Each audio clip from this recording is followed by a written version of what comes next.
Surprise, Sidney. Ooh. Let's talk about my favorite scary movie.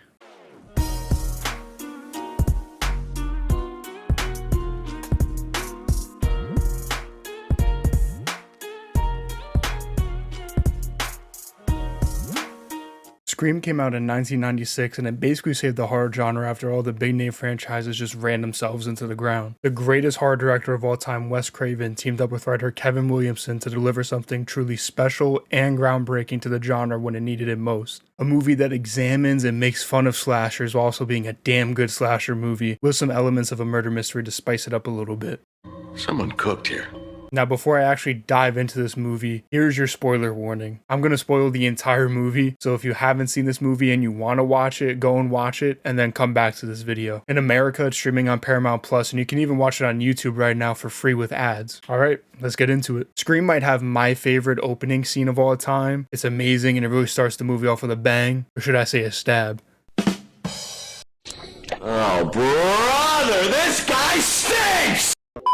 The intro is so good that it could literally stand on its own as a little short film with Drew Barrymore in it. The progression of the scene is perfect. It starts out lighthearted and fun, and then just kind of gets darker and darker and darker as it goes. Aside from the amazing acting and writing going on, there's also some really good visual storytelling in this scene. After Casey hangs up for the first time, we get a shot of a tree outside her house with a swing hanging from it. We can also hear a sound coming from the rope, which almost sounds like someone hanging from a noose, which is some unfortunate foreshadowing of what's to come.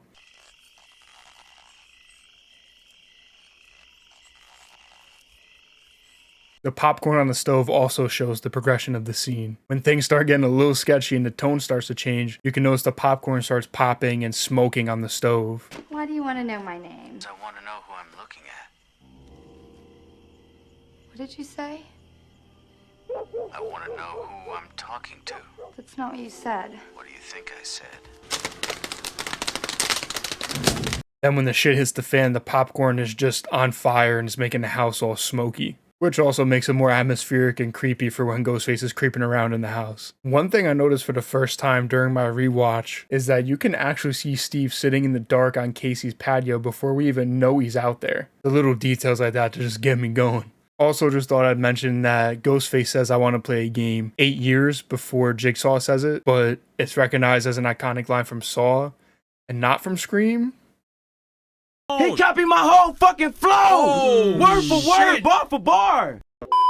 I also love the build up to seeing the first close-up shot of Ghostface. It's a beauty. What's not a beauty is Casey's death. It's fucking disturbing, man. The most disturbing death in the franchise, in my opinion. It gets me every time. It's just so mean and it feels so real, and Drew Barrymore's just giving an amazing performance. It's also just a very unglamorous kill. It's just disturbing. Her parents also definitely add another level of just pure horror to the scene. Hearing her dying on the phone and finding her body hanging from the tree outside is just heartbreaking, and you just feel horrible for them and for Casey. I can't think of a better way to start off this movie. It's so impactful. The horrific death of the A-list star of the movie, introducing you to a new iconic villain, and setting up the tone and mystery of the movie. Pure cinema. After all that craziness, we meet our main character Sidney and her walking red flag of a boyfriend, Billy.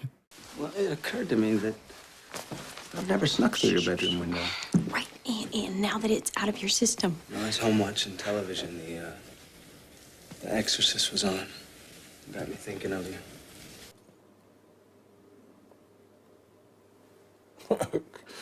Okay. Another thing I realized for the first time during this rewatch is that while Sidney and Billy are doing On Top of the Close stuff, there's an acoustic version of Don't Fear the Reaper playing in the background. And that's some pretty awesome foreshadowing and another subtle nod to Halloween. There's tons of nods to Halloween. I mean, Billy's name is literally Billy Loomis. The music in this movie is just pretty awesome in general, though. I love the original score by Marco Beltrami. It's just super memorable and epic at times. The song Red Right Hand is super iconic to the franchise and pops up in multiple movies. I also always love the end credits song Whisper to a Scream by Soho. That shit just goes hard.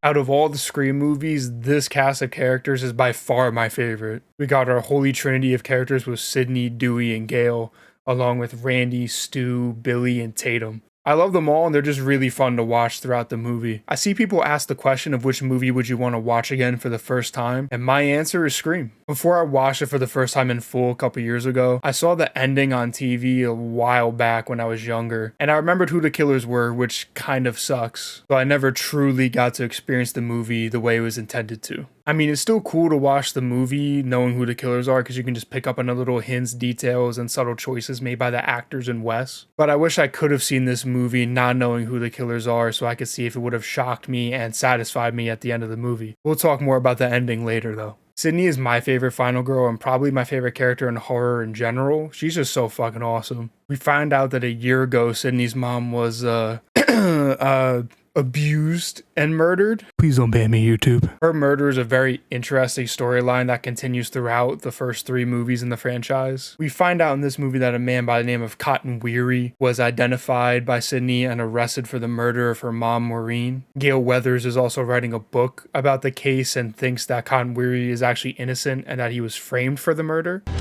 So, how's the book? Well, it'll be out later this year. Oh, I'll look for it. I'll send you a copy.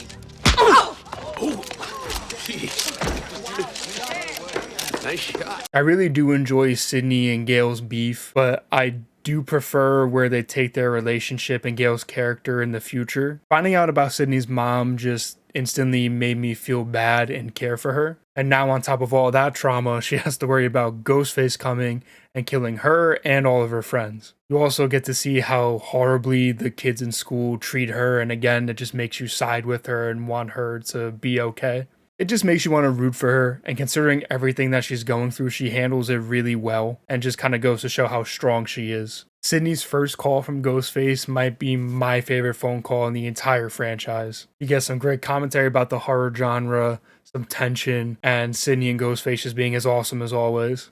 What's your favorite scary movie? Oh, come on, you know I don't watch that shit. Why not? Too scared? No, it's just what's the point? They're all the same. Some stupid killer stalking some big-breasted girl who can't act, who's always running up the stairs when she should be going out the front door. It's insulting. So, who are you? The question isn't who am I? The question is where am I? So, where are you? Your front porch. Well, I call your bluff. Can you see me right now? Ah, okay. What am I doing? Huh? Huh? What am I doing? Hello? I also always fucking love the crash zoom shot we get on Sid after Ghostface says, If you hang up on me, you'll die just like your mother. Do you want to die, Sidney? Your mother sure didn't. gives me chills every time. I love it. I also always love Sidney's cozy fit that she wears in her house. I don't know why, I just do. After that, we get a great fight and chase with Ghostface where Sidney does exactly what she made fun of girls in horror movies for doing, running up the stairs instead of running out the front door. I also love how Ghostface is basically just a real-life murderous Scooby-Doo villain. He's always getting beat up, hauling ass, tripping all over the place. It's goofy and scary. I gotta stop drinking. After that Ghostface encounter, Dewey and Tatum take Sid back home to stay the night where Tatum is wearing a 5-year-old's pajamas with a massive stuffed bunny. I always thought that was kind of weird but funny because I don't think that fits Tatum's vibe at all, but whatever. While at their house, Sidney gets another call from Ghostface, which leads to an amazing Dewey moment. What?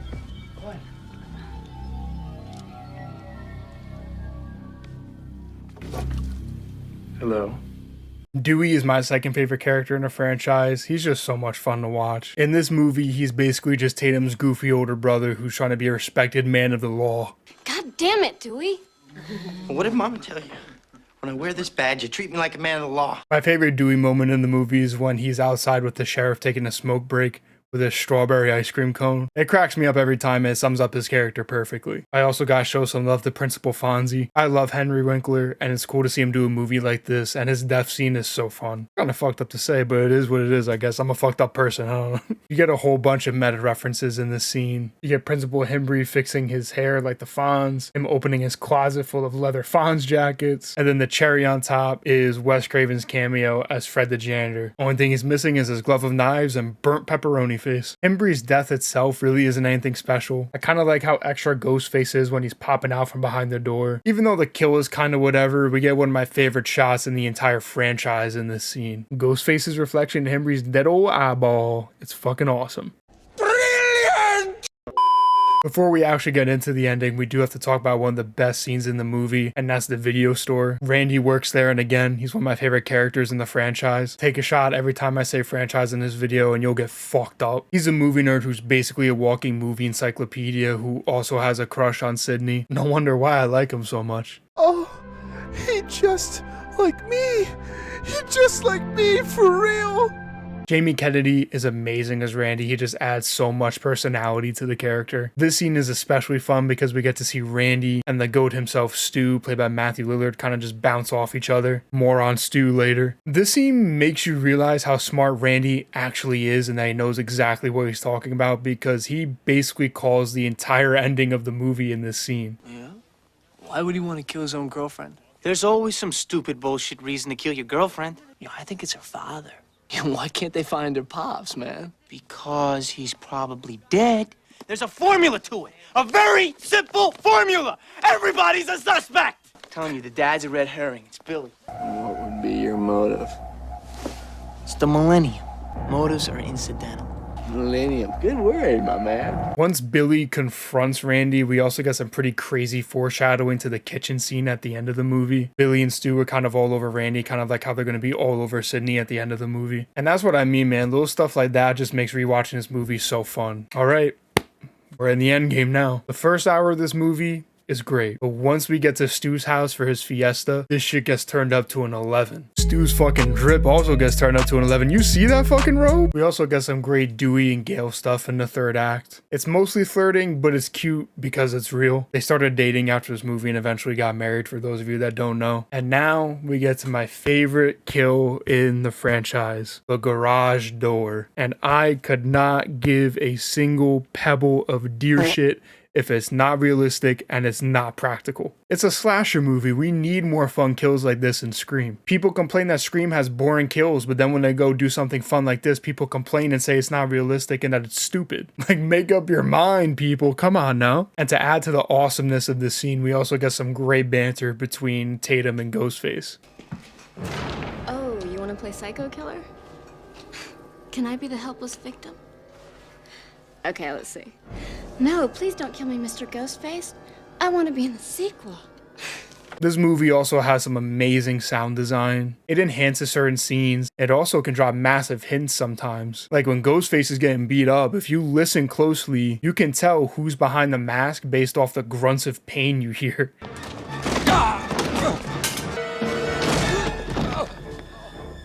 While Tatum is hanging out, we get one of the most iconic scenes in the movie. Randy telling us the rules on how to survive a horror movie. Jesus Christ, you don't know the rules? Have an aneurysm, why don't you? There are certain rules that one must abide by in order to successfully survive a horror movie. Number 1, you can never have sex. Number 2, you can never drink or do drugs. And number 3, never, ever, ever, under any circumstances say, I'll be right back. Because you won't be back. I'm getting another beer. You want one? Yeah, sure. I'll be right back. It's a great scene, and one of my favorite parts about it is that Scream actually breaks some of the rules. Randy lives even though he gets shit-faced.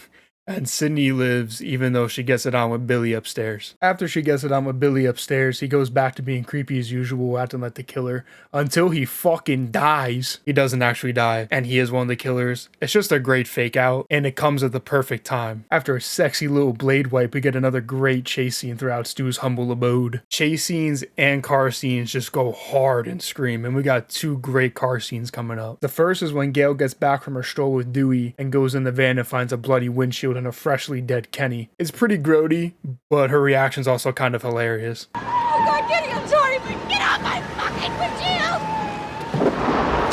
While that's going on, Dewey goes into the house to see what's up, and I love that while he's in the house, a score from Halloween playing on the TV in the living room serves as a score for this scene. It's such a great choice, and it makes the scene just feel a little bit more tense and creepy. Sid eventually finds a way back to the house, where she also finds Dewey walking out the front door stabbed in the middle of his back by Ghostface. She runs into his cop car and locks the doors, but Ghostface, being a sly little prick that he is, taunts her with the car keys and disappears. This scene is so tense and so well shot that the first time I saw this movie, the scare at the end actually got me. After that, we finally get the big reveal that Billy isn't actually dead because he's the killer and he faked his death. Stu's flipped out. He's gone mad. We all go a little mad sometimes. No, Billy! Corn syrup. Same stuff they use for pig's blood in Carrie. We also find out that Billy's partner in crime is the one and only Stu Macher. Surprise, Sidney. This ending is pure fucking gold, and Skeet Ulrich and Matthew Lillard just absolutely chew up this scene with amazing performances and chemistry with each other. This ending has never even come close to being topped by any of the other movies in the franchise, and like the opening of this movie, this is one of my favorite endings to a movie in general. It's so fun, it's so fucked up, and it's so satisfying. And Matthew fucking Lillard, man, wow. His performance is so crazy and so over the top. It really should not work at all, but somehow, some way, it just ends up being incredible. It's one of my favorite performances of all time, and he's the only actor on the face of the planet that could have made that performance work. Basically, everything that comes out of his mouth after the reveal is pure fucking gold. See, we ask you a question, and if you get it wrong, booga! You die. Watch a few movies, take a few notes. It was fun. No! Where you going? Yeah, it would put her out of her misery. Because let's face it, Sidney, your mother was no Sharon Stone. It's a performance that other actors in the franchise have tried to mimic, but no one has come close to dethroning Stu as the best Ghostface of all time, in my opinion. I absolutely love Billy too. He's fantastic, but Stu is just the one for me. Billy's motive is fantastic, getting revenge against Sidney because her mom had an affair with his dad that made his mom leave makes sense. Their plan is great too, committing all these murders on the 1-year anniversary of Sidney's mom's death and framing her father is just really smart. And the cherry on top of their murder Sunday is to stab each other almost to death so nobody expects them to be the killers all along. It's genius in the most insane way possible. Everybody dies but us. We're gonna carry on and plan the sequel. Because let's face it, baby, these days, you gotta have a sequel. He's sick for fuck's sake. You've seen one too many movies. Now, Sid, don't you blame the movies. Movies don't create psychos. Movies make psychos or create blood. Stop it, Billy, would you, all right? I can't take anymore.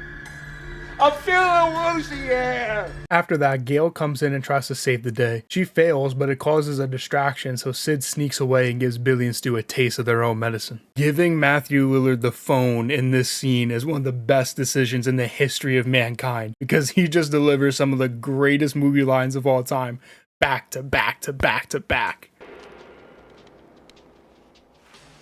Hello? Oh, Stu.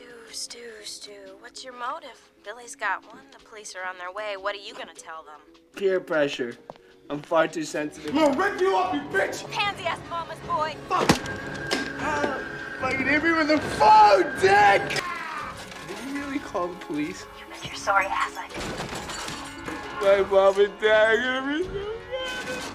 After Sid and Stu's little chat, Sidney attacks Billy dressed up as Ghostface, and I fucking love it. It's so cool. Stu and Sid also have a tussle where Stu gets his head crushed and zapped by his own TV. And I hope he's alive by some miracle because I would love to see Matthew Lillard return to this franchise, but until further notice, he's deaded unfortunately. Billy has another little tussle with Sid before he gets shot by Gale, and then again by Sid after his final scare. And that's pretty much it. We get one last badass line from Sidney. Not in my movie. We see that Dewey is alive, thank God, a beautiful final shot, and a tease that Ghostface will return. And that's Scream. In my eyes, this is basically a perfect movie. It's iconic for a reason. It's a perfect slasher movie that also examines the genre and pushes it into fun new places. Scream gives you some of the best characters and performances in the horror genre, along with a new iconic villain in Ghostface. It's one of the most important horror movies of all time, and in my opinion, it is the best horror movie of all time. Scream is clocking in at a 100% on the Bravo barometer.